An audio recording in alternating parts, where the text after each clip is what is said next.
Hello नमस्कार, काद्यांश cooking में आपका स्वागत है। आज मैं कुछ ऐसे कमाल के किचन के टिप्स लेकर के आई हूँ जो मेरे लिए बहुत ही यूज़फुल होते हैं। मैं उम्मीद करती हूँ मेरी आज की वीडियो आप लोगों के लिए काफ़ी यूज़फुल रहे। सबसे पहले वाला टिप है, बारिश के दिनों में अपने ग्रोसरी को चेक करते रहिए। अपनी पैंट्री में जो भी आपने ग्रोसरी का सामान रखा हुआ है उसे आप नियमित तौर पे चेक करिए। हफ्ते में 1 या 2 बारी कुछ ना कुछ आपको ज़रूर से इस तरीके से ख़राब होता हुआ दिख जाएगा। उसे आपको अलग कर देना है, नहीं तो आपकी बाकी की ग्रोसरी भी ख़राब हो जाएगी। क्योंकि बारिश का टाइम एक ऐसा समय होता है जहाँ पर धूप कम होती है, मॉइस्चर ज़्यादा होता है और इस वजह से हमारी सारी चीज़ें लगभग ख़राब होती रहती हैं। अगला जो टिप है, अगर आपका लोहे का तवा या लोहे की कढ़ाई ख़राब हो जाती है, जर लग जाता है बारिश के दिनों में, तो ये वाला ट्रिक आजमाइएगा। जैसे ही आपने अपने लोहे की कढ़ाई को या तवे को धो दिया, उसे आप एक सूखे कपड़े से पोंछ दीजिएगा और आपको कुछ नहीं करना है।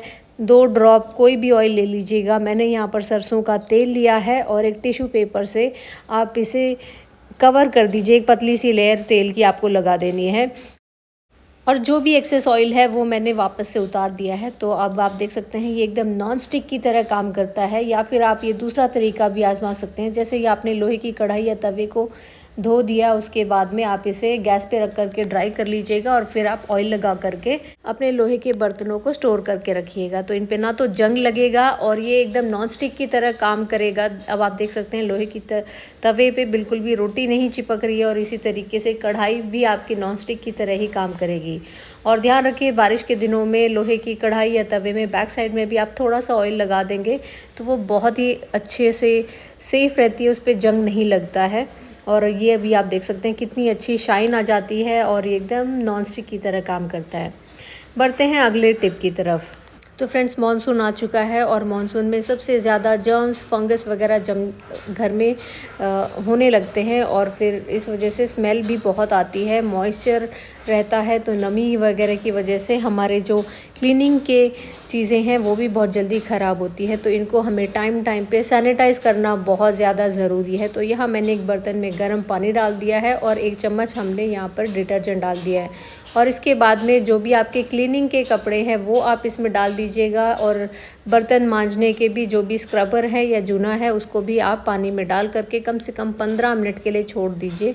और यहाँ मैंने ब्रश भी रख दी है जो मेरे किचन में काफ़ी क्लीनिंग में काम आती है, क्योंकि जो भी हम क्लीनिंग करते हैं तो इसमें थोड़ा बहुत खाना लगा रहता है और इस वजह से नॉर्मल अगर आप वॉश करके भी रखते हैं तो भी ये अच्छे से सैनिटाइज नहीं होते हैं। इसमें जर्म्स और फंगस वगैरह जम जाता है और इस वजह से हमारी क्लीनिंग अच्छे से नहीं हो पाती है। जो भी हम किचन में वापस से क्लीन करते हैं तो यही जो जर्म्स, बैक्टीरिया हमारे जूने में या कपड़े में लगा रह गया, यही हम क्लीन करने में यूज़ करते हैं।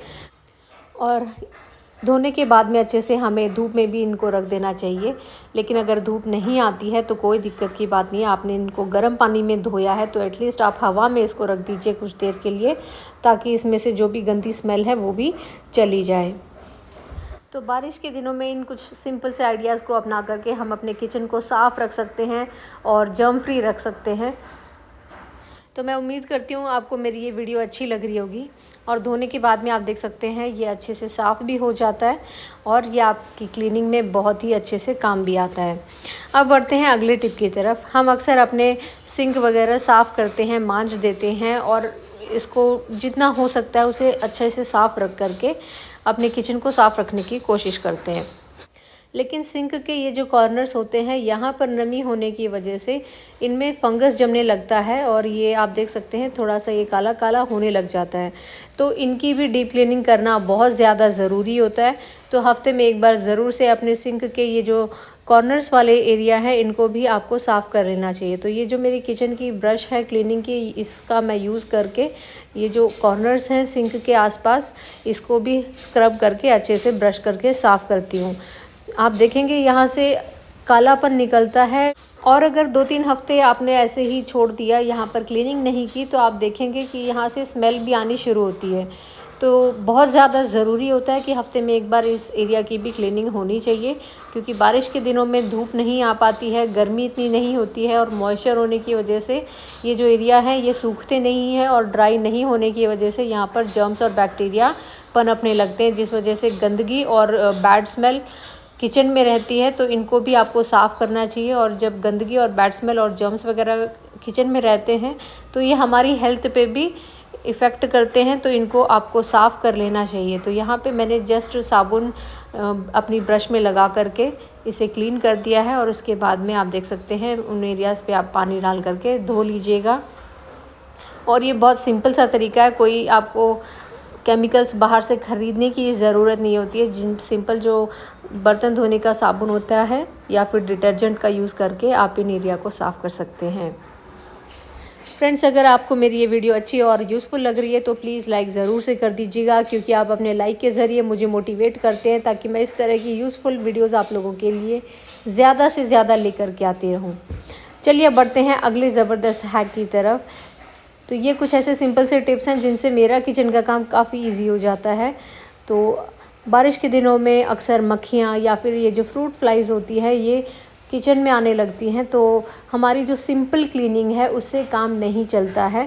तो ऐसा क्या करें कि जिससे हम अपने किचन को एकदम साफ़ भी रख सकें, जर्म फ्री भी रखें, और ये मक्खी मच्छरों से भी बचा करके रखें, और हमारी मेहनत भी कम लगे।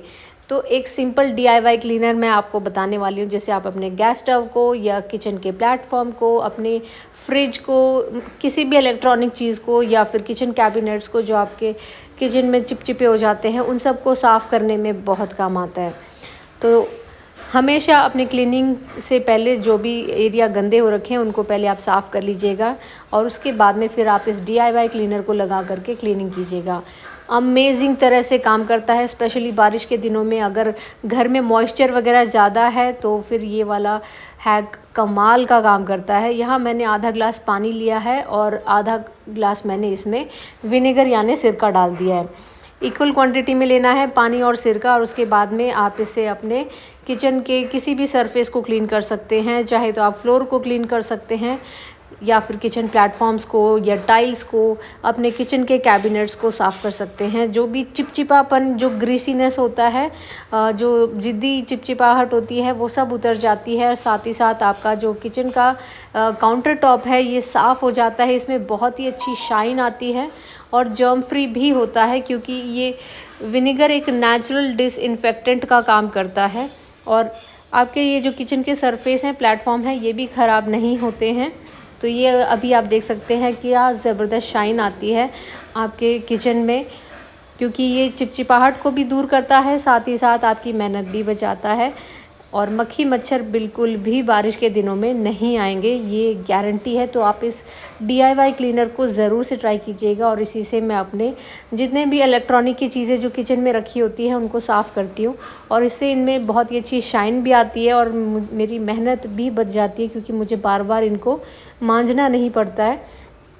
और इस तरीके से मैं अपने फ्रिज को, अपने माइक्रोवेव को क्लीन करती हूँ। और फ्रिज के अक्सर जो हैंडल वगैरह होते हैं, यहाँ पर बच्चे हाथ लगाते हैं और इस पर चिपचिपाहट ज़्यादा होती है, तो इन चीज़ों को ये बहुत ही इजीली साफ़ कर देता है। आपको कोई एक्स्ट्रा एफ़र्ट्स डालने की ज़रूरत नहीं पड़ेगी, या फिर कोई ऐसा महंगा कोई क्लीनर ख़रीदने की ज़रूरत नहीं है, जिससे आप अपने किचन को साफ़ सुथरा और एकदम चमका सकें। तो ये एक बहुत सस्ता और बहुत ही ज़बरदस्त हैक है, इससे आप अपनी किचन को अच्छे से डीप क्लीन कर सकते हैं। और बारिश के दिनों में मैं इस DIY क्लीनर को हमेशा सालों से यूज़ करती आ रही हूँ, जिससे मक्खी मच्छर वगैरह किचन में नहीं आते हैं, और किचन में बहुत ही अच्छी शाइन आती है, और किचन अच्छे से डीप क्लीन होता है और सैनिटाइज भी हो जाता है। और कमेंट करके ज़रूर बताइएगा आपके पास भी अगर कुछ ऐसे हैक्स हैं, कुछ ऐसे कमाल के टिप्स हैं जो हम सब के काम आ सके, जो बारिश के दिनों में आपके काम आते हैं। तो फ्रेंड्स, अब देखते हैं अगला हैक। अक्सर हम अपने डस्टबिन को धो करके रखते हैं बारिश के दिनों में, लेकिन अगर आप इसमें एक न्यूज़पेपर डाल करके थोड़ा सा बेकिंग सोडा या खाने का मीठा सोडा डाल देंगे, स्प्रिंकल कर देंगे, और फिर अगर आप इस पर गार्बेज बैग को लगाएंगे, तब आप देखेंगे आपके कभी पास से कभी भी गंदी स्मेल नहीं आएगी, क्योंकि जो भी गंदी स्मेल हमारे डस्टबिन के पास से आती है वो बेकिंग सोडा यानी मीठा सोडा उस गंदी स्मेल को एब्जॉर्ब कर लेता है। जो न्यूज़पेपर हमने उसमें लगाया था वो भी अगर पानी वगैरह गार्बेज में से निकलता है तो वो उसको एब्जॉर्ब कर लेगा। स्पेशली अगर डस्टबिन आपके किचन के अंदर रहता है तो ये वाला हैक ज़रूर से ट्राई कीजिएगा। बढ़ते हैं अगले टिप की तरफ। अक्सर हम अपनी मिक्सी का यूज़ करते हैं, स्मूदीज़ वगैरह बनाते हैं या बहुत सारी चीज़ें रेसिपीज़ बनाते हैं जिसमें हमारा मिक्सी का जार यूज़ होता ही होता है। लेकिन अगर आप इसको धोने के बाद में अगर इसका ढक्कन सीधा करके आप टाइटली बंद कर देंगे तो आप देखेंगे कि यहाँ पर फंगस की तरह जम जाता है, कालापन हो जाता है। फिर से आपकी मेहनत डबल हो जाती है, फिर से आपको मिक्सी का जार साफ़ करना पड़ता है यूज़ करने से पहले।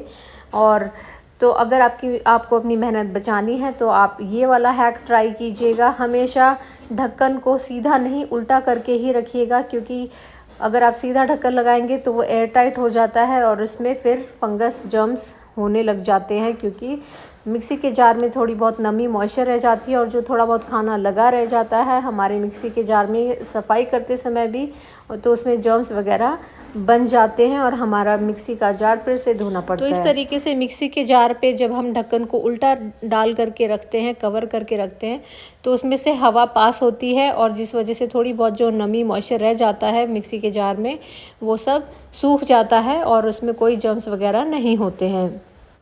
बढ़ते हैं अगले किचन टिप की तरफ। बारिश के दिनों में अक्सर आपने देखा होगा कि हमारे जो भी मसाले हैं उनमें कीड़े लगने लग जाते हैं, सफ़ेद वाले या फिर काले वाले, या फिर जाले लगने लग जाते हैं। तो ऐसा क्या करें जिससे हम अपने मसालों को बचा सकें? तो यहाँ पर मैं यूज़ करती हूँ गरम मसालों में थोड़ा सा हींग, जिससे गरम मसाले का टेस्ट भी बहुत ही अच्छा हो जाता है, साथ ही साथ उसमें कीड़े नहीं लगते हैं। और बाकी जो भी मसाले होते हैं उसमें मैं नमक डाल करके इनको स्टोर करती हूँ, या फिर आप इनको फ्रिज में भी रख करके स्टोर कर सकते हैं अगर फ्रिज में काफ़ी जगह है। या फिर आप ये वाला ट्रिक आजमा सकते हैं, हींग या फिर नमक कोई भी चीज़ आप डाल करके अपने मसालों को लंबे टाइम तक सेव कर सकते हैं, स्टोर कर सकते हैं, ताकि इनमें कीड़े या फिर जो सुलसी या घुन वगैरह लगते हैं या फिर जाले लगने लगते हैं जिनसे हमारे मसाले ख़राब हो जाते हैं, वेस्ट हो जाते हैं, तो उनसे आप इसको बचा सकते हैं। तो फ्रेंड्स, ये थी मेरी आज की वीडियो। उम्मीद करती हूँ आप लोगों को अच्छी और यूज़फुल ज़रूर से लगी होगी। आज की वीडियो में आपको सबसे अच्छा और बेस्ट वाला टिप कौन सा लगा नीचे कमेंट सेक्शन में ज़रूर से बताइएगा, और इस यूज़फुल वीडियो को ज़्यादा से ज़्यादा शेयर कीजिएगा अपने फैमिली और फ्रेंड्स में, या फिर उन लोगों के साथ में जिन्होंने अभी नया नया किचन में काम शुरू किया है, जिनके लिए ये टिप्स बहुत ही यूज़फुल होने वाली हैं, बहुत ही हेल्पफुल होने वाली हैं। अगर आपने अभी तक वीडियो को लाइक नहीं किया है तो प्लीज़ लाइक ज़रूर से कीजिएगा, क्योंकि आप अपने लाइक के ज़रिए मुझे मोटिवेट करते हैं ताकि मैं इस तरह की यूज़फुल वीडियो ज़्यादा से ज़्यादा आप लोगों के लिए लेकर के आती रहूं। अगर आप मेरे चैनल पे नए हैं तो सब्सक्राइब कर लीजिएगा ताकि आगे की आने वाली सभी वीडियोज़ की अपडेट्स आपके फ़ोन पे सबसे पहले पहुँचे। और हाँ, शेयर ज़रूर से कीजिएगा इस यूज़फुल वीडियो को अपने फैमिली और फ्रेंड्स में, ताकि ये कुछ टिप्स उनके भी काम आ सकें, उनका भी किचन का काम आसान और बेहतर बन सके। Thank you for watching. Stay connected.